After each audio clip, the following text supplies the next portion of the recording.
Hi guys, it's me, Skylar Capri, and today we're going to talk about all of my predictions for the Bath & Body Works collaborations for 2026. Now, I am in no means affiliated or employed with Bath & Body Works or any of the brands that I'll be talking about. This is simply me making a video as a Bath & Body Works YouTuber, somebody that really likes Bath & Body Works and strategy, and kind of predicting what we saw based off the last 2 years, what I think could be happening this year. So very quickly, wanted to get a disclaimer out there. I am not employed. These are not rumors. These are just all of my personal opinions and thoughts. So that being said, if you're returning to my channel, welcome back. And if you're new here, welcome. We do all things body care on my channel. So if that sounds like something interesting to you, make sure to hit that subscribe button. And without further ado, let's dive right on into the video. All right, you guys, I'm going to sit on this side of the screen and put some images up right here. Now, one of the best ways when it comes to Bath & Body Works predictions is looking at the last couple of years, and that's exactly what we're going to do for these collaborations starting in 2024. Now, 2024 was really a big year for Bath & Body Works collaborations, and the main brand that they chose to partner with was Netflix. So in this year, we got things like the Bath & Body Works x Bridgerton collaboration, as well as the Bath & Body Works x Stranger Things, and then later in 2024 we got the big Bath & Body Works x Emily in Paris collaboration. So a lot of people really enjoyed those. I would say out of the three, the Emily in Paris was definitely the most popular, at least in my store, followed by Bridgerton, and then lastly by Stranger Things. And really, I think the Stranger Things one was just due to the nature of the fragrances. They were a lot more unique or niche rather than the Bridgerton one or the Emily in Paris fragrances. Now, thinking back to just last year, 2025, we got 4 major collaborations that Bath & Body Works did. Starting out in the beginning of the year, the first one we got was the Bath & Body Works x Sweethearts collaboration. Now, if I remember correctly, the only fragrance that came out of that was the Forever Sweet fragrance, which was a cotton candy grape fragrance, but it did have pretty good product type variety. I remember we got candles, we got body care, we got lip glosses, a little Sweethearts accessory bag. So although it wasn't pretty heavy in terms of the fragrance quantity, in terms of the product type availability, that one did pretty well to kick off the year. Now, the next one we got, this was a huge 85 plus piece collaboration, and it was no other than the Bath & Body Works x Disney Princesses collection, which featured 6 new fragrances. Now, I remember when this was first announced, I want to say it was very early February, maybe in the first 2 weeks, for whatever reason, like February 16th is really popping out in my brain. I did a couple videos on that one. So many people really enjoyed that collaboration, and that's really going to start setting us up for my predictions for 2026. But moving on throughout 2025, we got another Bath & Body Works x Disney collaboration. This time it was the Disney Villains. Now, this collaboration differed a little bit from the Disney Princesses collaboration in not only kind of scent story, but also product type variety. So this one only saw 2 fragrances. We got the Bath & Body Works x Disney Maleficent, as well as the Evil Queen. So just limited to 2 instead of those 6, and the fragrance stories and the scent notes were rather unique in my opinion as opposed to the Princesses collection. Therefore, in my store at least, I just didn't see the Villains collection do nearly as well as the Princesses. Now, the last collaboration we got for 2025, and in my store, I'm going to say this was arguably the most successful collaboration, and that was the Bath & Body Works x Milk Bar. They really listened to consumers in really the terms of, hey, we want more gourmands, I want bakery, I want something warm and yummy. I think Bath & Body Works absolutely delivered with the Milk Bar collaboration. I mean, there wasn't a single piece of it left in my store by the time we got to SAS. People really wiped out the entire Milk Bar collection on body care days. So at least in my store, I'm going to go ahead and say that the Milk Bar collaboration was by far the most successful, with the Disney Princesses a very, very close runner-up. So that's just your brief history of the 2024 and 2025 collaborations. Now getting on into my predictions for 2026. So really, what I think we're going to see, I think it's going to be a combination very similar to 2025 of media collaborations as well as food or bakery collaborations. Now, let's start out with the media collaborations. I'm going to go ahead and say that Bath & Body Works could be potentially doing another collaboration with Disney, specifically Disney Consumer Product.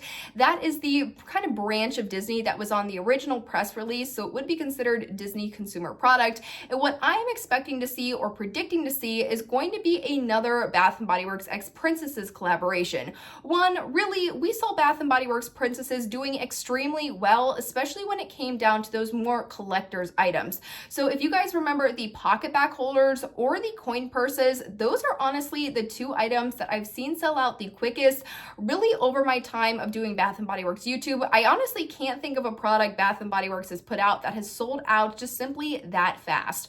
Also, just the sheer size of the collection, it was in the beginning of the year, it really felt new and interesting, and there wasn't any competing body care at the time of the Princesses collaboration being released. It really just was the Disney Princesses collaboration, the signature line, and then maybe some leftovers from the Valentine's Day collection, but by that time people had already shopped Valentine's Day and Valentine's Day was over. So I think those are some of the reasons we saw such high success with that collaboration, so I would not be surprised if they were to do a round 2.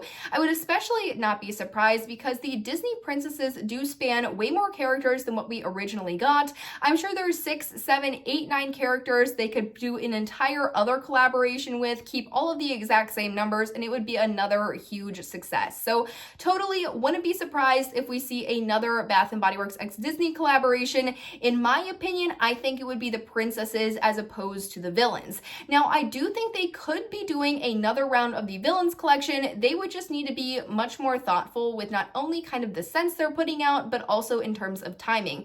At least when the Bath & Body Works villains came out, it really was conflicting with some of the other fall classics, so the Champagne Apple and Honey, the Sweater Weather, and the Book Lofts. It was also kind of fighting against Your Vampire Blood, Ghoul Friend, Ice Cream Float, and then Wicked Vanilla Woods finally made its way back to stores this year. So there was just a lot more competing product at that time, and I can't remember if Vanilla Ease, Vanilla Romance, and Vanilla Cafe was launched during the same time, so that would really mean 3 or 4 other collections of brand new product competing with that collaboration. It would make sense why that one wouldn't do necessarily as well. So I wouldn't completely rule out maybe seeing another Bath & Body Works x Disney collaboration, but if they were going to do a villains one, again, I would think they would really need to kind of structure a better strategy for when they want to put it out, the scent stories they're looking to do, and then also packaging. I think a lot of people really resonated with the Bath & Body Works Disney Princesses packaging as opposed to the Disney Villains packaging. Now, when it comes to other media brands, I'm not sure if Bath & Body Works has a contract with Disney. We did notice that all of the Netflix collaborations stopped when Disney came in. Also, Dove just picked up a Bridgerton collaboration, so it seems like Bridgerton has maybe moved from Bath & Body Works to Dove, and maybe it'll stick with Dove or it'll go to other brands. However, if we were to see continued media collaborations, I have 3, I think, in mind. Yes, no, I have 2. I have 2 in mind that I think might be good for Bath & Body Works to partner with. The first one is going to be Harry Potter. I think a lot of people would really enjoy a partnership with Harry Potter. Not only would it be easy kind of determining what the strategy is, because Harry Potter, 4 houses, 4 fragrances, the colors are already decided, the story is already decided, it would make a lot of sense there. Also, it'd be perfectly placed in that fall-winter timeline, so maybe if you did Disney Princesses during the spring, which is much more of like a springtime vibe, and then you have Harry Potter, which is much more associated with the fall and winter for most people and kind of like the academia side of things.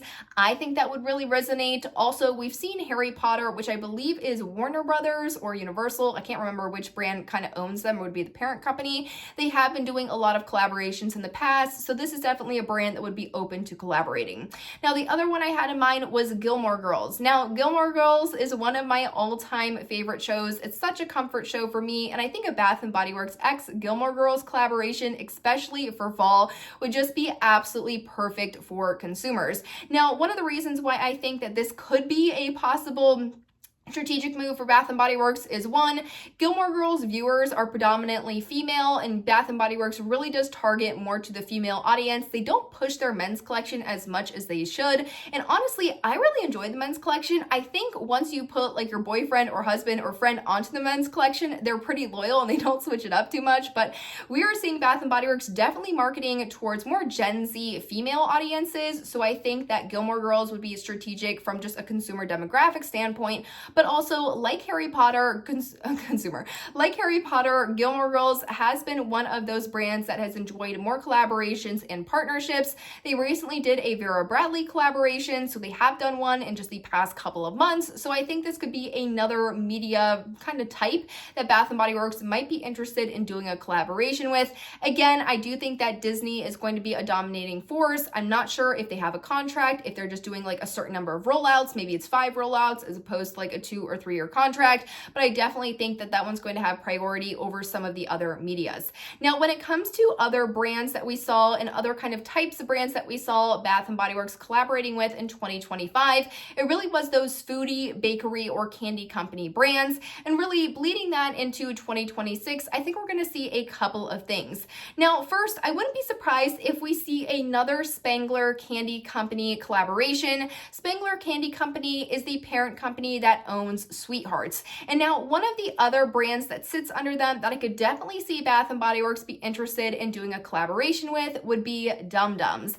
Now, Dum Dums, they have so much flavor variety, and I think a lot of people would love something like that during the summer. Also, when I'm thinking back to Bath & Body Works summer of 2025 with Blue Raspberry Burst, that was very much a blue raspberry lollipop, blue raspberry sucker type of vibe. I believe one of the scent notes was actually like hard candy or like sucker or something like that. So I could definitely see that having a lot of success. And by the time it got to summer SAS in my store, the entire Blue Raspberry Burst, Cotton Candy Clouds, Bubblegum Pop, and then Starfruit and Sangria, with the exception of Starfruit and Sangria, was entirely sold out. You could not get it anywhere. So I could definitely see them having a lot of success with that brand. Also, they have worked with another Spangler Candy Company brand in the past, so I'm not sure if they already have some sort of existing partnership there. Now, when I'm thinking of other brands that would lie in more of this foodie or bakery, the first thing that came to mind was Bonbons, which is the Swedish candy company, because they chose Milk Bar, which is well known to an extent in maybe the larger cities and isn't as well known in some of the smaller cities. I feel like Bonbons has really been taking the internet by storm. I'm not sure if it's fallen off in popularity, but I remember Swedish candy really being super popular, and I think it still is kind of holding that popularity, so I could definitely see Bath & Body Works doing a collaboration with them, similar to Milk Bar in terms of the size of the brand. But if Bath & Body Works really wanted to think big, the other collaboration that I had in mind was maybe a Bath & Body Works X Starbucks collaboration. Now, originally I was thinking maybe like cookies or donuts, but Dove has already collaborated with Crumble, Native has already collaborated with Dunkin', so I was like, maybe not that. And then when I started thinking of beverages and sweets and gourmand and bakery, what better brand than Starbucks to collaborate with Bath & Body Works? In the summertime, we could have an entire lineup of refresher fragrances, or in the fall time, we could have, the pumpkin spice latte. We could have, I'm not a coffee drinker, so I don't know all the names, but I think it's like the caramel crunch cappuccino, caramel crunch something. So I know Bath & Body Works, or not Bath & Body Works, I know Starbucks has a lot of fun drinks, whether it could be for summer, whether it could be for fall, whether it could honestly be even winter.